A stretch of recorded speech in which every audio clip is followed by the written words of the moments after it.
Ten.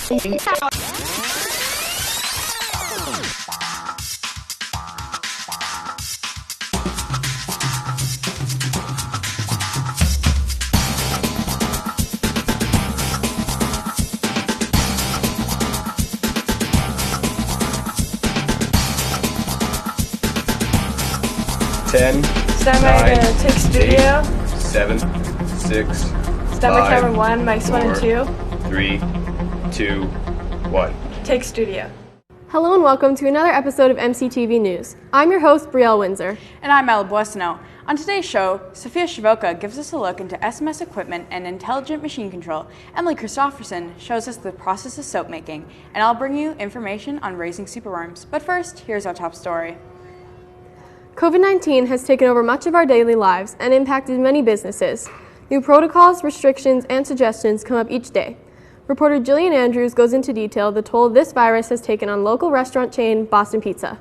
Boston Pizza is a Canadian restaurant chain founded here in Alberta, and just this year it opened up in Morinville. Though times have been hard and the pandemic has taken a toll, we're still up and running and pushing through these hard times. I'm here today to learn more about what precautions they put in and how they're all coping.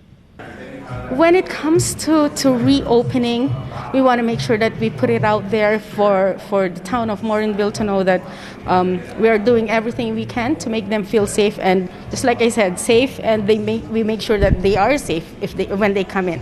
When this particular building was in construction, I said, this is my future home away from home.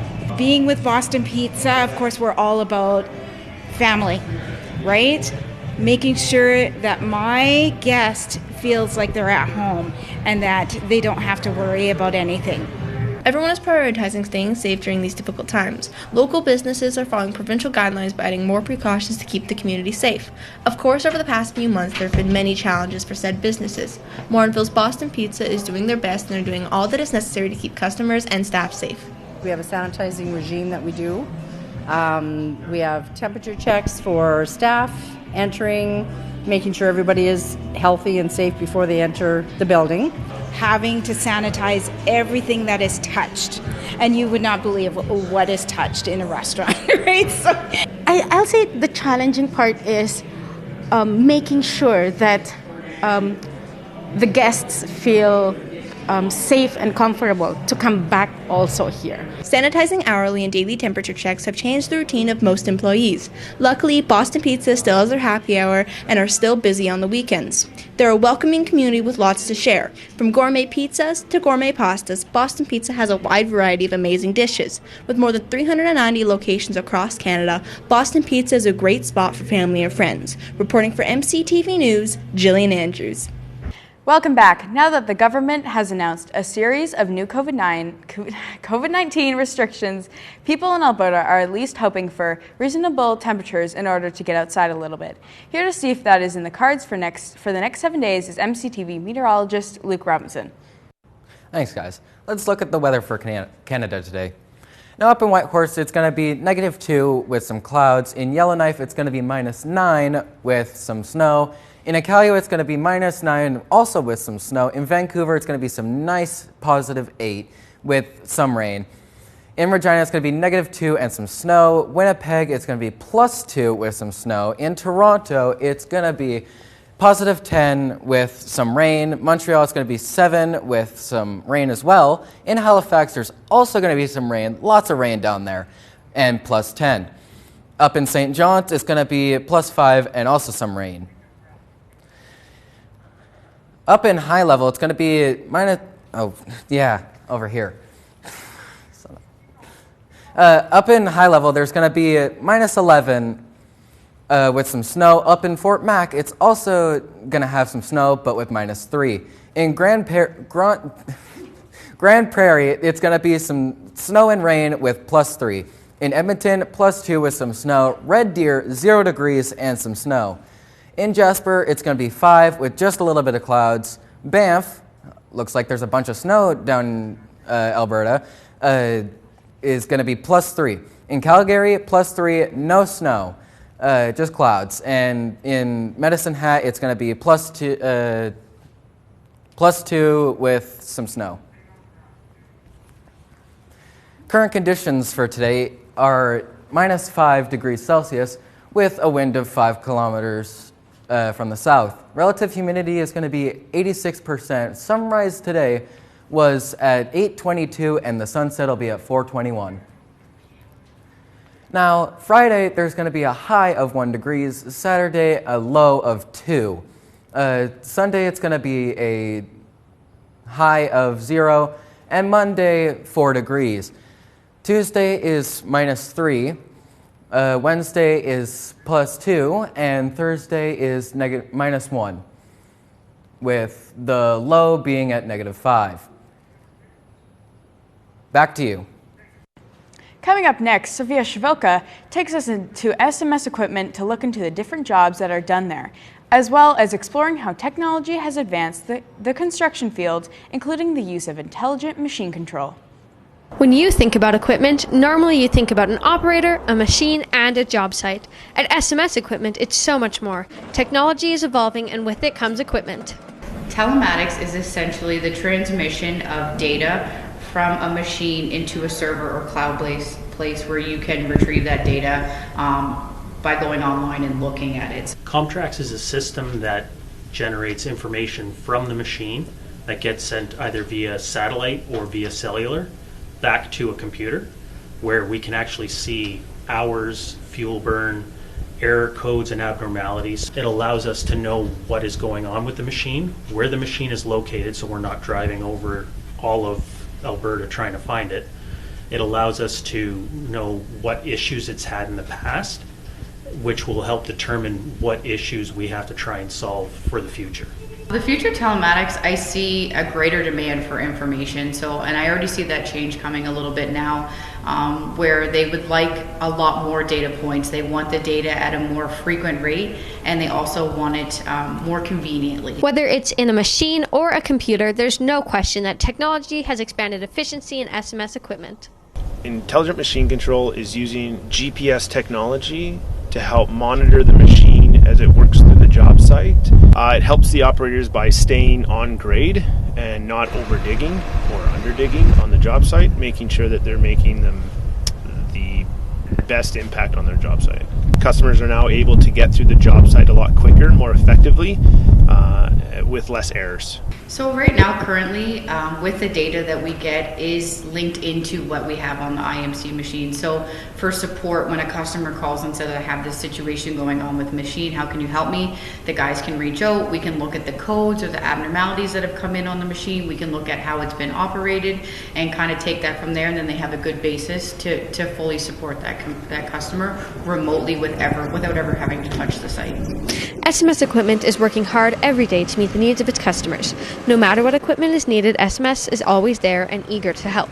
For MCTV News, Sophia Shavoka reporting. Here are your school announcements for Thursday, November 26th. Based on the provincial government's announcement regarding COVID-19, all in-person classes at MCHS will be switching to online starting Monday, November 30th. Contact your instructor or the main office for any questions you may have. Tomorrow is Western Dress-Up Day. The grad committee would like to encourage all students to wear a Western-themed outfit. There may be a special treat for the grade 12s that dress up. Bring your boots, bring your hats, it's about to get Western. The deadline for the Schulich Scholarship essays Friday, December 4th. The scholarship is available to grade 12 students planning on attending university in a science, technology, engineering, or math program. See Mrs. Christensen for more information. For these and all other school information, keep connected by listening to the daily announcements, logging on to the school's website at www.mchs.gsacred.ab.ca, or by following the school on Facebook, Twitter, or Instagram. As well, be sure to subscribe to our YouTube channel by searching MCTV Morinville. Raising bugs is not a common job, but it is an important one. Many reptiles have diets that consist of superworms. Superworms take a lot of effort to raise, and my co-host Ella Boissonneault takes us to discover more about them in this report. Here at Bug Order, a lot of hardworking employees raise and package superworms. These worms are food sources for bearded dragons, skinks, and lots of other reptiles. We pack them and sell them to pet stores all over Edmonton and Calgary. We decided to raise superworms and a whole bunch of other bugs. So that's kind of how it started, I guess. The breeding system takes up lots of time and is usually about 3 months until they are packaged. We pack them pretty much every single day of the week that we need them. Breeding system for the supers is probably a little bit more complicated than the other worms, as you have to isolate the worms into their own little houses, per se, little pill bottles. Once they pupate, they are put into colonies until they turn into beetles. They lay eggs, they are collected, put into bins with food. Then when the worms are fully grown, they are ready to be packaged and sold to stores. Probably the hardest thing about raising superworms is just moisture management. You have to be able to make sure you can water them right and they got enough moisture. And when you do it wrong, everything goes wrong. There's a lot of manpower to fill 5,000 to 6,000 pill bottles each week, to the time spent harvesting all the eggs, to all the time spent and manpower to harvest or to screen all those bins. Raising superworms is a difficult job, but in the end it pays off. And there is still lots of things to learn about it. For MCTV News, this is Boissonneault reporting. Welcome back. Here to give us a look at all the sports happening at the moment is our very own sports reporter, Sophia Shavoka.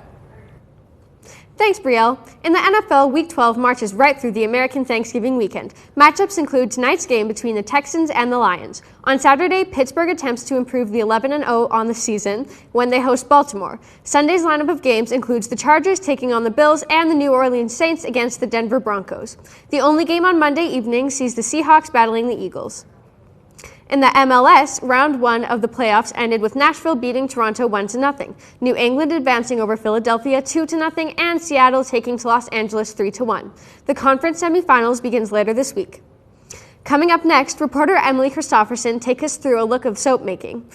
Local business Creative Wanderings provides a variety of soaps, bath bombs, and bath salts. Let's take a look. Here we find ourselves in the home of Creative Wanderings. I'm here today to bring you an interview with the owners of the small business. So this isn't your commercial soap that you would find in the grocery store.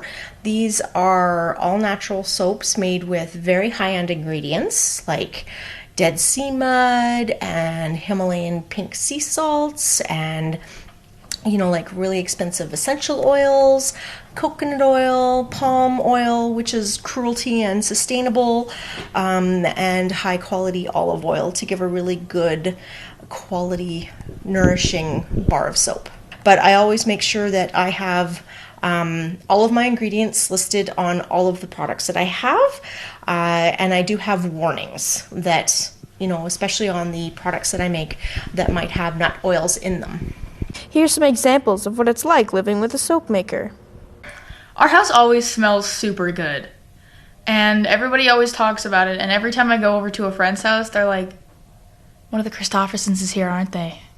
I can smell them. Depends on when she's working, because some days it can be pretty noisy, because she has to, when she's molding the soap, she has to bang it on the counter to get all the air bubbles out. Making soap sure is taxing, taking a lot of time and resources just to make one simple bar of soap. I have it in the mold, and then I usually give it about a week to kind of sit in the mold. And what I do is after I pour it, I cover it usually with cardboard, and then I put towels in there, and then I also cover it with like Tupperware containers. And then that stuff sits for at least a week. Then I take out my loaves, which are now pretty solid, but they're still kind of like cheese. Like the consistency at that point is like cheese. So I take them out of the mold, and then I'm able to cut them. And then I will lay them out on like cookie sheets, and then they still continue to what's called cure. So the curing process can take up to 4 weeks before you have a nice, really hard bar. You can order some soap right now at Creative Wanderings on Facebook or at www.creativewanderings.ca. This is reporter Emily Christopherson, and I am signing off. And that's it for another episode of MCTV News. Join us again in January 2021 once we're back from the online learning environment. Stories will include Sloan Kaladaluk bringing us a piece about proposed traffic lights on Main Street, Logan Corey shows us the MCHS library, Tristan Uwe introduces us to the G Sacred Voice team, and I'll take a look at local business higher grounds. All this plus weather and sports coming your way on Thursday, January 14th. So Ella, what did you ask for Christmas? I asked for a big fuzzy blanket, but my mom never really gets it, so we'll see if she actually gets it. What are you getting? I asked for a paddleboard, so hopefully we'll be able to get out to BC in the summer to actually use it. From all of us at MCTV News, I'm Brielle Winsor. And I'm Boissonneault. Thanks for tuning in.